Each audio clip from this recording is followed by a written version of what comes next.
തൃശൂർ മുറ്റിച്ചൂർ അയ്യപ്പൻകാവ് ക്ഷേത്രത്തിലെ ഉത്സവത്തിനിടെ ആന ഇടഞ്ഞു.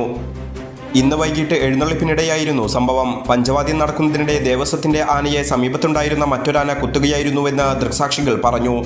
ഇതോടെ ആളുകൾ പരിഭ്രാന്തരായി. പിന്നീട് ആനയെ പാപ്പാന്മാർ ചേർന്ന് തളച്ചു. ഉഷശ്രീ, ശങ്കരൻ, കൊടുങ്ങല്ലൂർ ദേവിദാസൻ എന്നീ ആനകൾ തമ്മിലാണ് കുത്തുകൂടിയത്.